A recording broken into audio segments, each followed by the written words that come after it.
Welcome to the Nevis Newscast. Today is Monday, November 6th, 2017. I am Bronte Swanston Hendrickson. Now for the news in detail. The Ministry of Education is hosting its annual Library Week for 2017, which began on Sunday, November 5th through to Saturday, November 11th, 2017. Premier of Nevis and Minister of Education, the Honourable Vance Amory, in an address to mark the celebration of Library Week, listed some of the activities that will take place during the week. Reading is still a great pastime for even adults. There will always be an exhibit in the Charleston Library of the history of that same library. This exhibit would highlight in text and pictures a historical account of the life of the Charleston Library. The librarians and staff will distribute book baskets to the preschools around the island on what they are calling Early Readers' Day. They will also visit the flamboyant home and read to the elderly who are resident at that home. This, I believe, will be a real treat for the elderly at the flamboyant. The libraries have invited guest readers to go to the schools and to read to the students also during this week. The Minister of Education also noted that this is an activity the students look forward to every year, and this will hopefully spark some interest in children and their parents to use libraries more and become mature and engaging readers. He then implored persons to read more as it can help in all areas of their life. For our children especially, I also encourage you to be active members of your school libraries. This will help you to read well. Being able to read well will help you in functioning well, in not only here in Nevis, but when you travel abroad. Reading signs and instructions are so important when you travel. Reading can save you from being lost in a strange place. So use the library to help you become a better reader, and I guarantee you it will help in all of your other subject areas. Reading will develop your mind, improve the way you speak, and help you to understand things better. Premier Amory congratulated the staff at the public libraries and school libraries for hosting the week of activities and for the work they've been doing over the years. The Department of Agriculture is undergoing a project by the name of 20K Rising. The project is in collaboration with the Caribbean Agriculture Research Development Institute, the Inter-American Cooperation on Agriculture, the Republic of China on Taiwan, the TDC Group of Companies Limited, and Tropical Blossoms Nursery. Director of Agriculture Randy Elliott went into detail about the project and also outlined the variety of crops that will be available for planting. This project will be rolling out 20,000 seedling plants free of charge to our farmers. We say 20K because within the first handout it will be 20,000 plants, and it will extend over a 4-month period. So we'll be giving out 20,000 plants by the end of November. We should have 20,000 seedling plants out. By the end of December, we should have another 20,000 plants out. The end of January, we should have another 20,000 out, and the end of February, we should have another 20,000 out. At the end of the project, there should be 80,000 plants in total.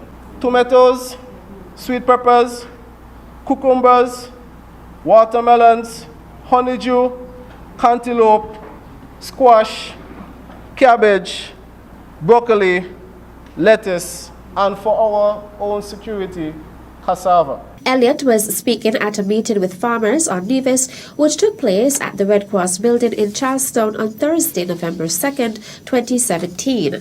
Minister of Agriculture, the Honourable Alexis Jeffers, was also present at the meeting, where he outlined the overall goal of the project and, by extension, the Department and Ministry of Agriculture.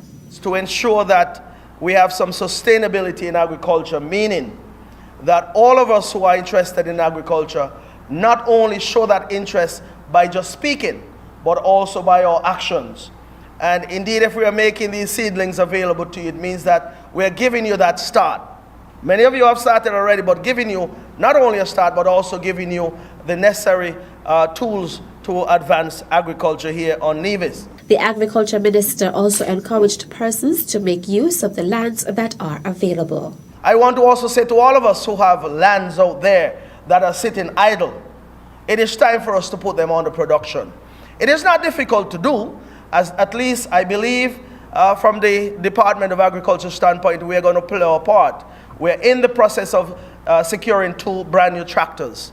That has been one of the difficulties we've had in recent times in terms of having the necessary equipment to do the job to ensure that you have your land prepared.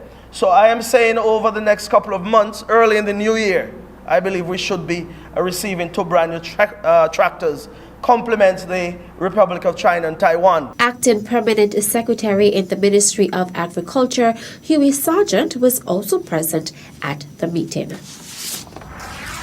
The following is a statement from Mr. Jervan Swanston, Acting General Manager of the Nevis Electricity Company Limited, NEVLEC, dated November 6, 2017, regarding the status of electricity generation at the Prospect Power Plant. NEVLEC continues to make maximum efforts to restore the electricity supply in Nevis to full normalcy. The technical teams, together with engineers from Wärtsilä, have been working around the clock to ensure that full relief is obtained. Through these efforts, we were able to get engine number 10 back online after installing the solenoid coil.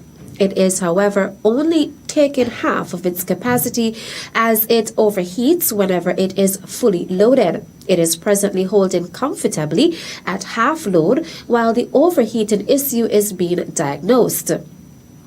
Engine number 8, the older Wärtsilä, is still being worked on, and our technicians were unable to meet the deadline promised of this past weekend. NEVLEC encountered some difficulties with the main control module and compatibility issues with the new technology. Contacts were made with Wärtsilä in Finland to have one rushed here. This will take 3 to 4 days to get to Nevis. In the meantime, the older generating sets continue to deliver what power they can offer, along with the recently commissioned 3.85 Wärtsilä set. NEVLEC is optimistic that this weekend will bring some much-needed relief once the older Wärtsilä gets back online. Further updates will be provided to the Nevision public regularly. The management and staff at NEVLEC offer sincere apologies and thank you their customers for continued patience and understanding, and ask that customers take all necessary precautions to safeguard your appliances as NEVLEC seeks to alleviate the frequency of these outages and have power restored to normalcy in the shortest possible time. Still to come, Eco Park maintenance project set to bolster ecotourism in the Federation. The details when we come back. My name is Greg Phillip. I'm the Chief Executive Officer of the Nevis Tourism Authority. Nevis Mango and Food Festival has been around for 4 years, and in our view, it is one of the most unique festivals anywhere, mainly because of what it does. You see, it celebrates the mango. We have over 40 different varieties of mangoes on Nevis, plus a very, very rich and good culinary scene, and we've put those 2 things together. So once you dine at this Nevis Mango and Food Festival, believe me, you're dining on food that has never been created before, because every single chef that cook at this festival have one excellent challenge. The challenge is everything you cook, every course of every meal must include mangoes from Nevis.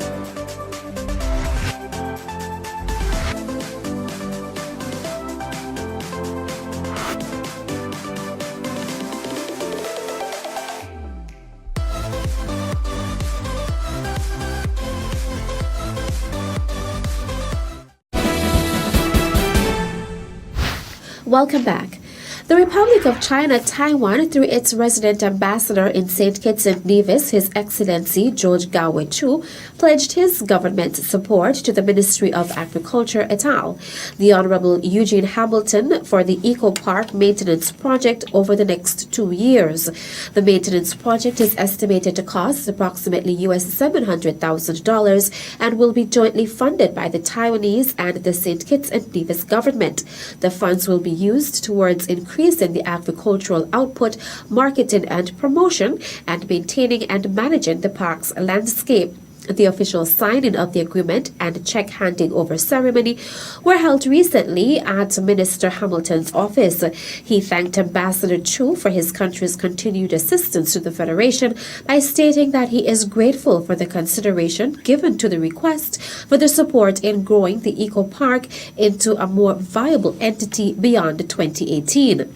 He stated that the Eco Park has the potential to be one of St. Kitts and Nevis's most sought-after tourist destinations, while noting that the strategic plan for the project is a collaboration between the Taiwanese government, Ministry of Agriculture and Ministry of Tourism. The minister expressed that one of the project goals is for the park to be self-sufficient by the end of the 2 years. The Nevis Air and Seaports Authority is this year celebrating its 20th anniversary of operations. In light of this, the authority is hosting a number of activities to celebrate this milestone. General Manager of the authority, Oral Brandy, in delivering an address to mark the start of the celebrations, thanked the institutions who have been avid supporters over the years. NASPA is very grateful to all who played a part in the overall process and progress, including the users of the port, agents, airlines, brokers, customs, ferry operators, businesses, and individuals. Most of all, we thank the Almighty God for sustaining the port and the activities during the 20-year period. Brandy, on behalf of the Nevis Air and Seaports Authority, paid tribute to the late General Manager of the Vance W. Emory International Airport, Stephen Hadley.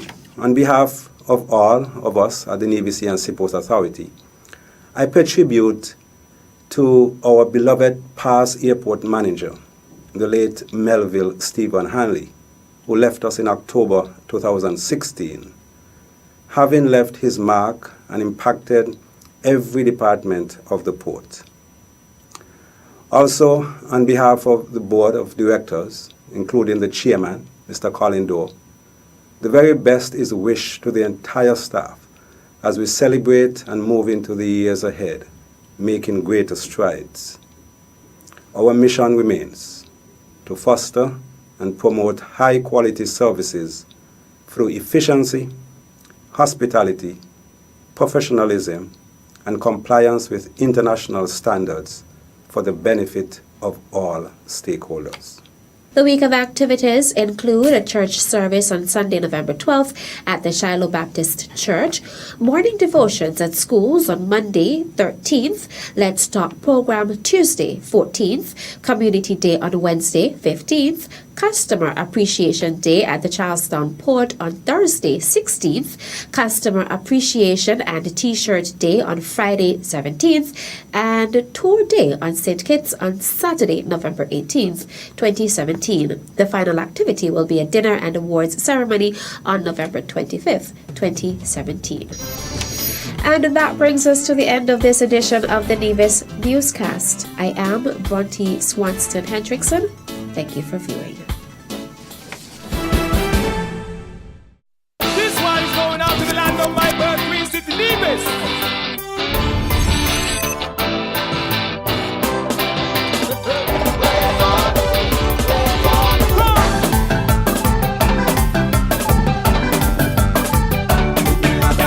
Truly, one of the few places that has an untouched beauty that has captivated the hearts of many.